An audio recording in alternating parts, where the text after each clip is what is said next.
C'est comme dire à un feu, éteins-toi.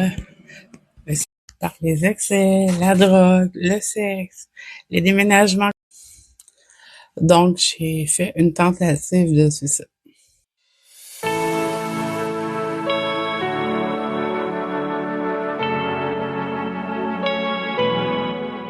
S'habituer à vivre dans une société quand on souffre d'anxiété, c'est une chose tellement difficile. La pression, le stress, vouloir performer et vivre avec toutes ces lois invisibles.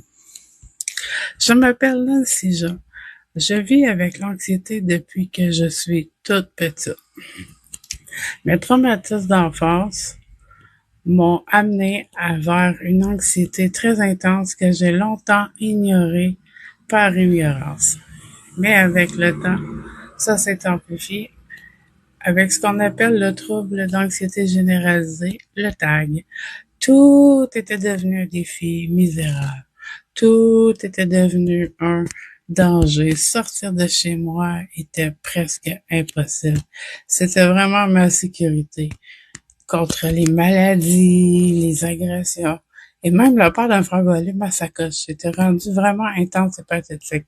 Je n'avais plus de qualité de vie, je m'isolais de plus en plus, comme je n'avais pas encore de diagnostic, je ne savais pas exactement ce que j'avais. Tout ce que je savais, c'est que je faisais de l'anxiété. J'anticipais tout à l'avance, je n'étais jamais dans l'instant présent, je me faisais des films de 2 heures en 30 secondes dans ma tête. Ouf, c'était vraiment fatigant. Un jour, il y a quelques années, une publicité à la télé a tout changé. On y voyait une dame à son bureau qui ne trouvait pas ses clés à la fin de sa journée. Elle s'imaginait 1000 scénarios catastrophiques dans sa tête. Et là, j'ai fait « Wow, mais je suis pas toute seule. C'est vraiment ça que je vis là. »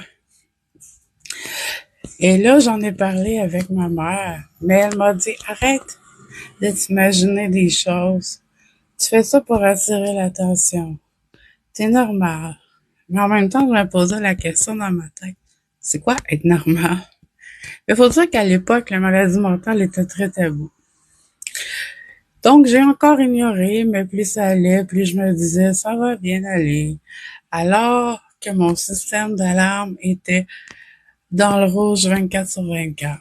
Dire ça va bien aller quand tu souffres autant que ça, c'est comme dire à un feu, éteins-toi. Mais ça ne marchera pas. Ça prend des pompiers et de l'eau. Et les pompiers servent d'aide et l'eau, dans cette métaphore, sert d'outil. Plus un feu brûle, plus il détruit le bâtiment. C'est la même chose pour le corps. Mais la bonne nouvelle, c'est qu'une maison, ça se répare et ça se reconstruit ou ça se...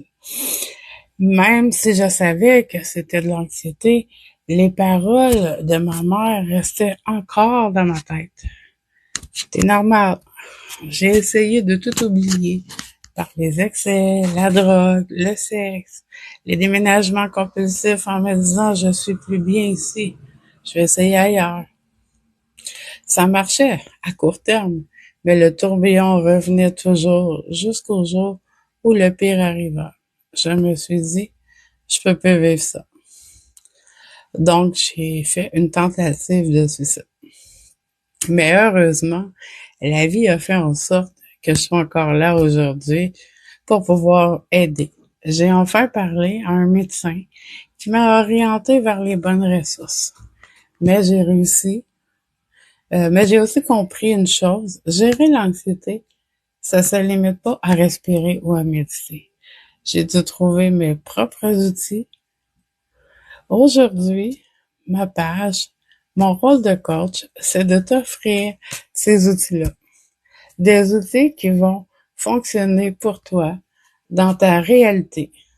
J'ai d'ailleurs créé un guide avec 7 astuces générales pour t'aider à t'apaiser en cas d'anxiété et te donner des outils de base. Clique sur le lien en bas de la vidéo pour le recevoir gratuitement.